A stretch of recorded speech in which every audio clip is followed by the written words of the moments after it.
Samuel 1.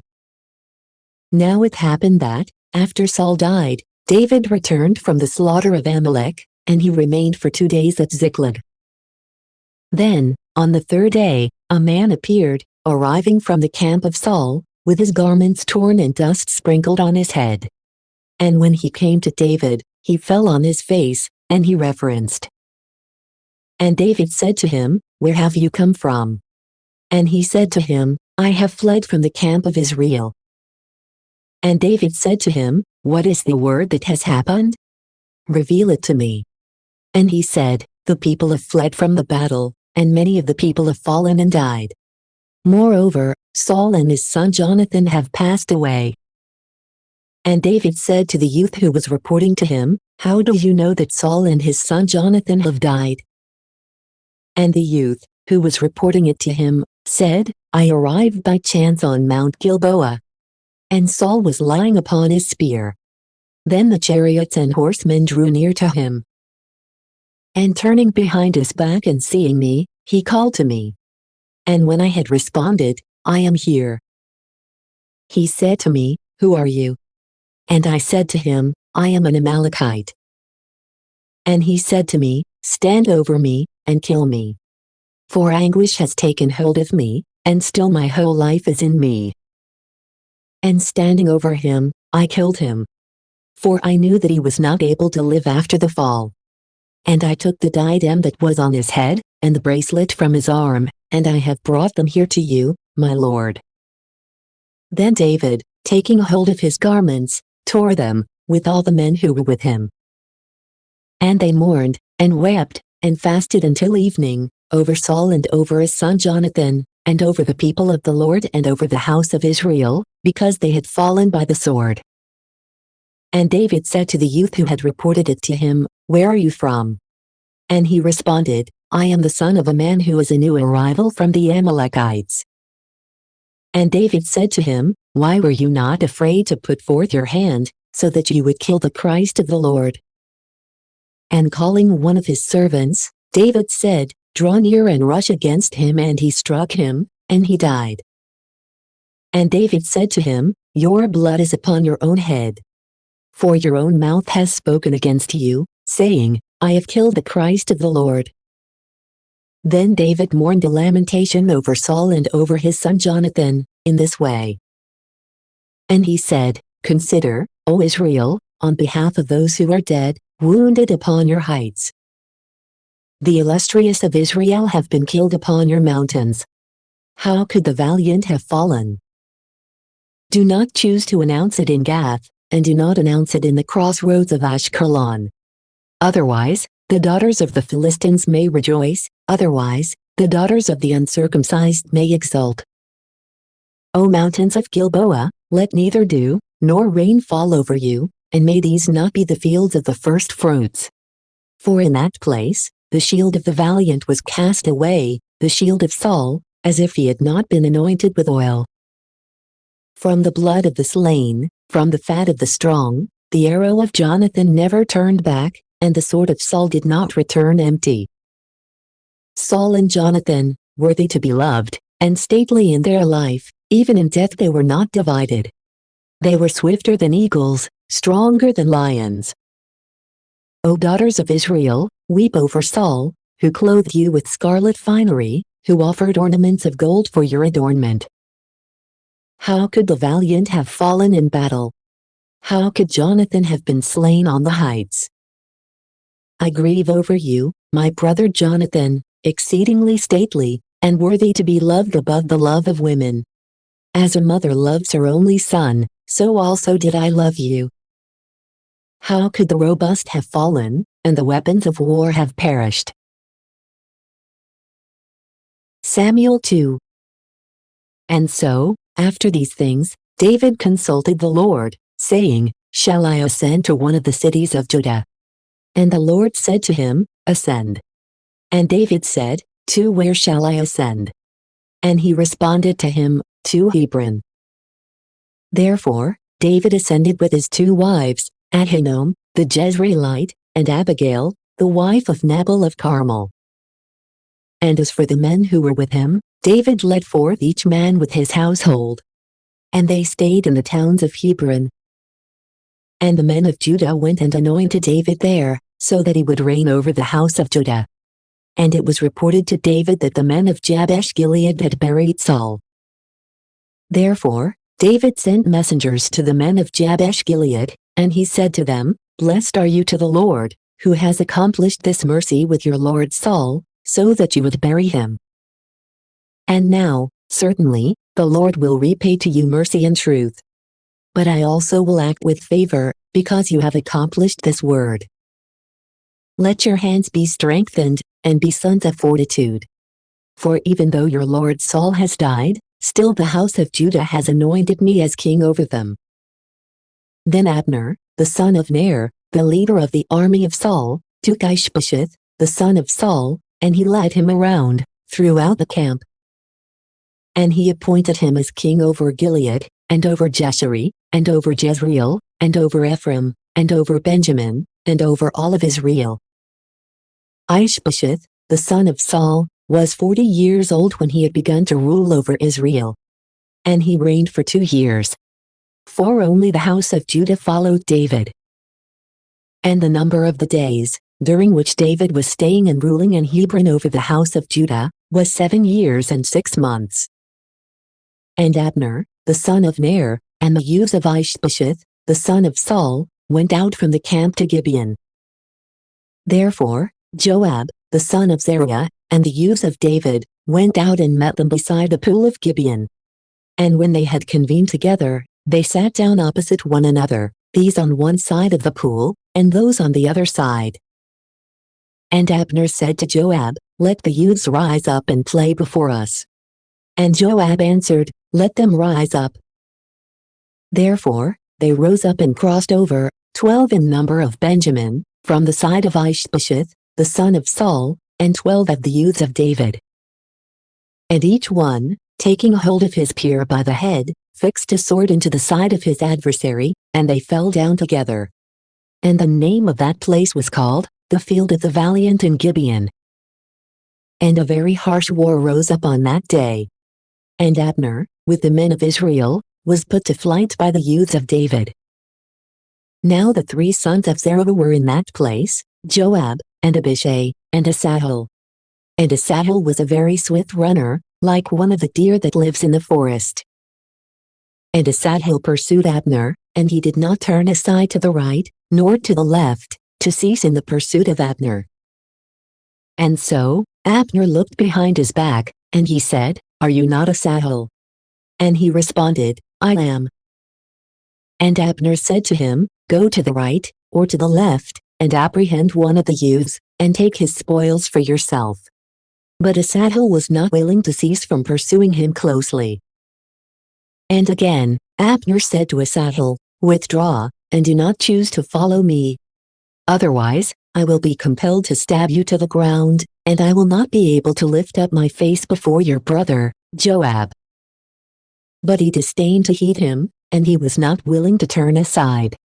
Therefore, turning, Abner struck him with his spear in the groin, and he pierced him through, and he died in the same place.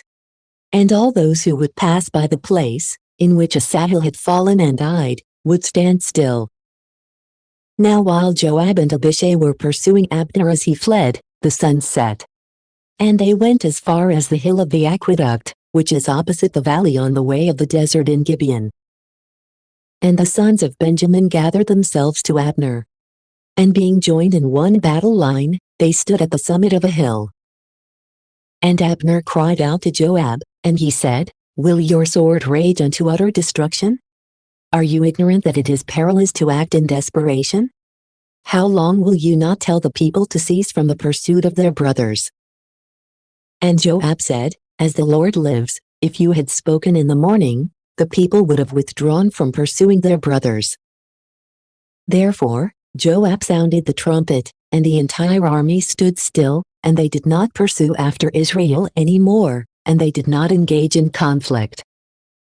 Then Abner and his men went away, all that night, through the plains. And they crossed the Jordan, and having roamed throughout all of Beth-horon, they arrived in the camp.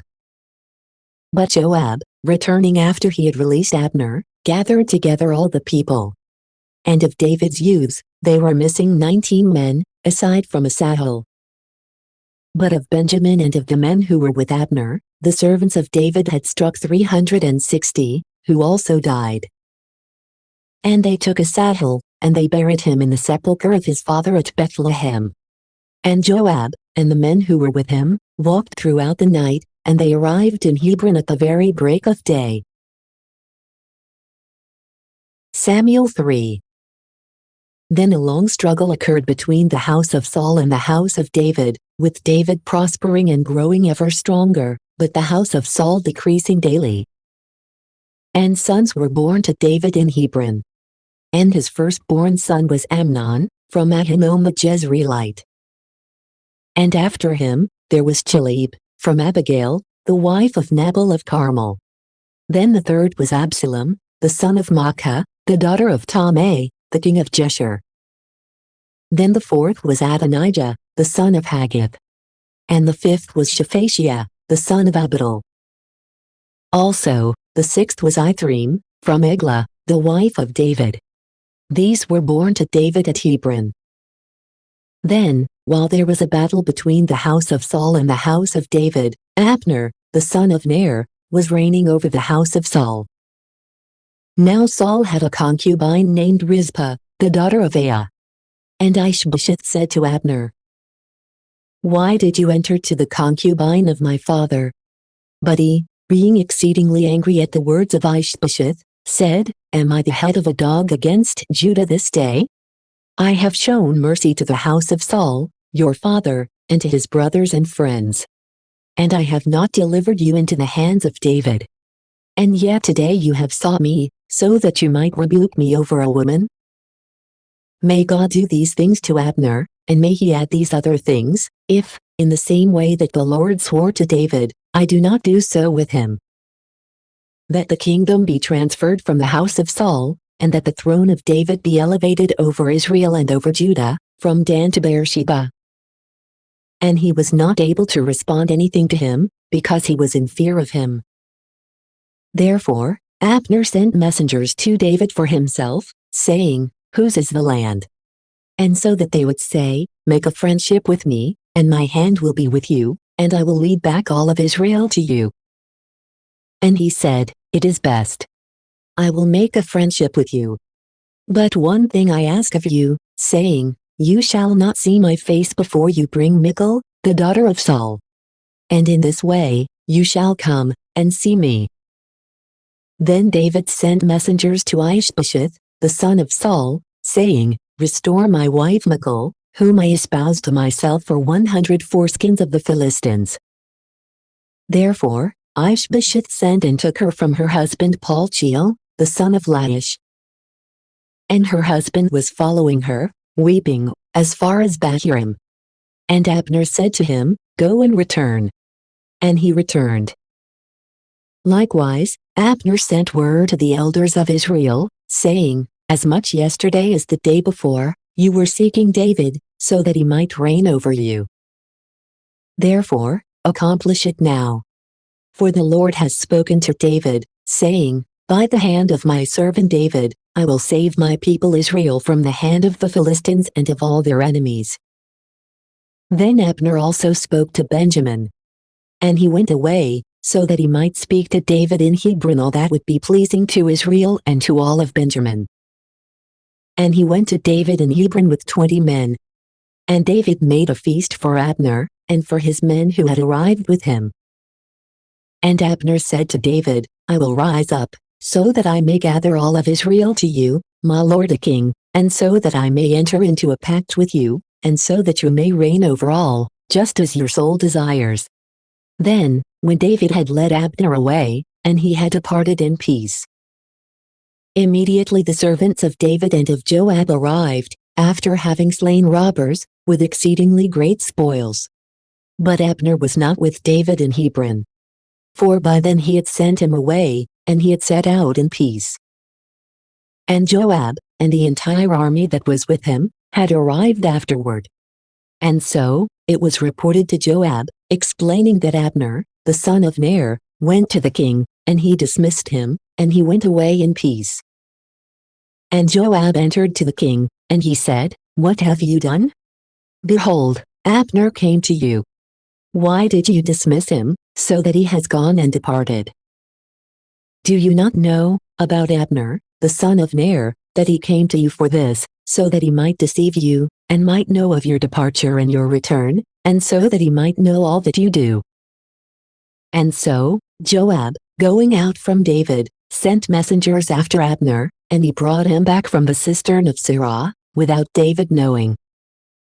And when Abner had returned to Hebron, Joab took him alone to the middle of the gate, so that he might speak to him, but with deceit. And there, he stabbed him in the groin, and he died, in revenge for the blood of Asahel, his brother. And when David had heard of it, now that the matter was done, he said, "I and my kingdom are clean before the Lord, even forever, of the blood of Abner, the son of Ner. And may it fall upon the head of Joab, and upon the entire house of his father. And may there not fail to be, in the house of Joab, one who suffers from a flow of seed, or one who is leprous, or one who is effeminate, or one who falls by the sword, or one who is in need of bread." And so, Joab and his brother Abishai killed Abner, because he had killed their brother Asahel at Gibeon, during the battle. Then David said to Joab, and to all the people who were with him, "Tear your garments, and gird yourselves with sackcloth, and mourn before the funeral procession of Abner." Moreover, King David himself was following the casket. And when they had buried Abner in Hebron, King David lifted up his voice, and he wept over the burial mound of Abner. And all the people also wept. And the king, mourning and lamenting Abner, said, "By no means has Abner died the way that cowards usually die. Your hands are not bound, and your feet are not weighed down with fetters. But just as men often fall before the sons of iniquity, so you have fallen." And while repeating this, all the people wept over him. And when the entire multitude had arrived to take food with David, while it was still broad daylight, David swore, saying, "May God do these things to me, and may he add these other things, if I taste bread or anything else before the sun sets."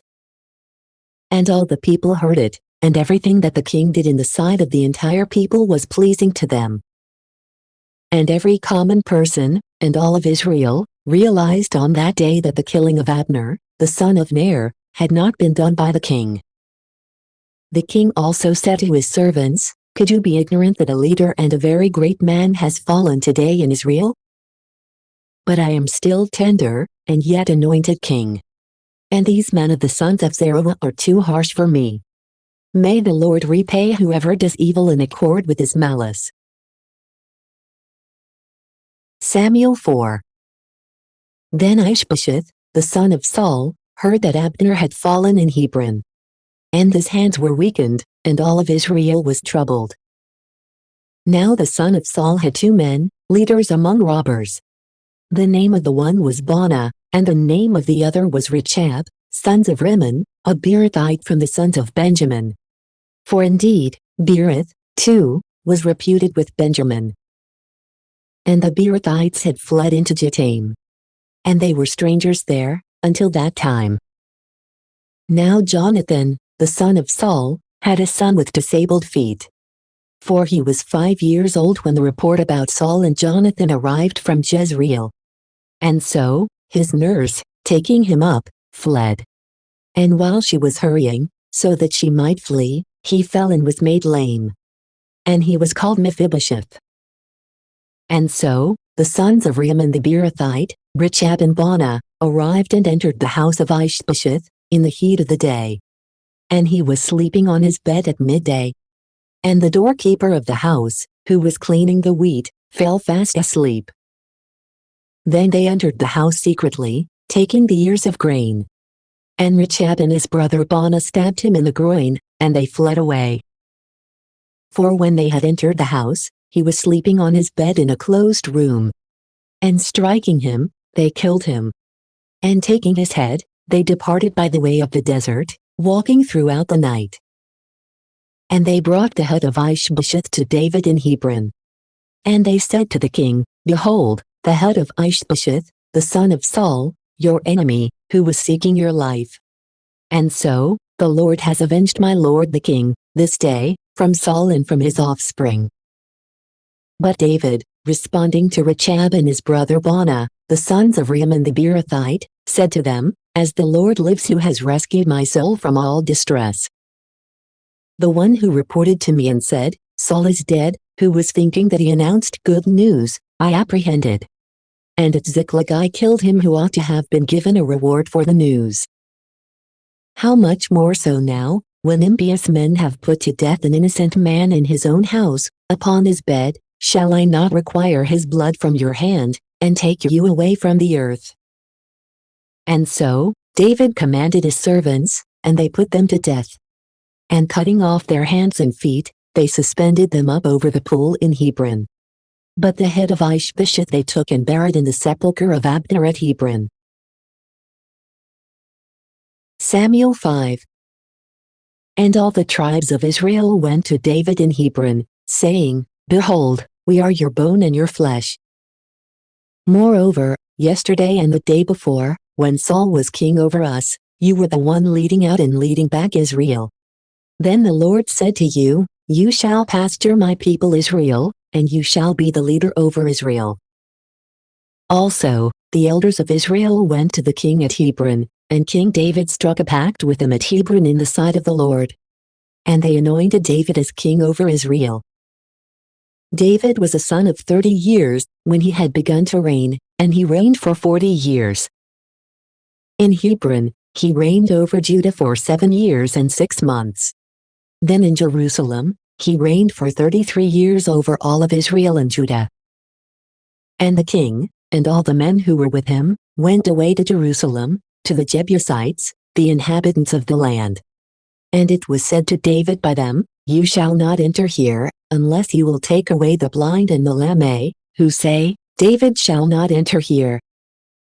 But David seized the stronghold of Zion, the same as the city of David.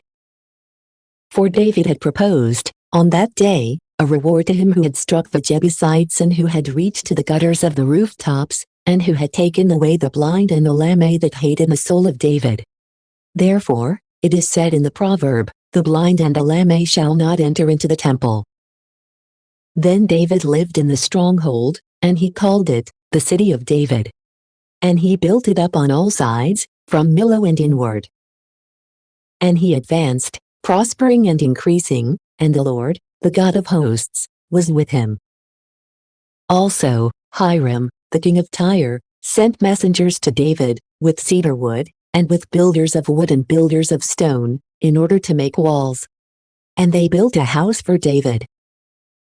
And David knew that the Lord had confirmed him as king over Israel, and that he had exalted his kingdom over his people Israel. Then David took more concubines and wives from Jerusalem, after he had arrived from Hebron. And other sons as well as daughters were born to David. And these are the names of those who were born to him in Jerusalem: Shammah, and Shobab, and Nathan, and Solomon, and Iper, and Elishua, and Nepheg, and Japhiah, and Elishama, and Elidah, and Eliphalet. Then the Philistines heard that they had anointed David as king over Israel. And they all ascended, so that they might seek David. And when David had heard of it, he descended to his stronghold. Now the Philistines, arriving, spread themselves out in the valley of Rephaim. And David consulted the Lord, saying, "Shall I ascend to the Philistines? And will you give them into my hand?" And the Lord said to David, "Ascend. For I will certainly give the Philistines into your hand." Therefore, David went to Baal-perazim. And he struck them there. And he said, "The Lord has divided my enemies before me, just as the waters are divided." Because of this, the name of that place was called Baal-perazim. And in that place they left behind their graven images, which David and his men took away. And the Philistines continued still, so that they ascended and spread themselves out in the valley of Rephaim. Then David consulted the Lord, "Shall I ascend against the Philistines, and will you deliver them into my hands?" And he responded, You shall not ascend against them, instead, circle behind their back. And you shall come to them from the side opposite the balsam trees. And when you hear the sound of something going forth from the tops of the balsam trees, then you shall begin the battle. For then the Lord will go forth before your face, so that he may strike the army of the Philistines. And so, David did just as the Lord had instructed him. And he struck down the Philistines, from Gibeon until you arrive at Gezer. Thank you for watching. If you like the content on this channel, please press subscribe, the like button or comment below. We'd love to get your tips. See you next time.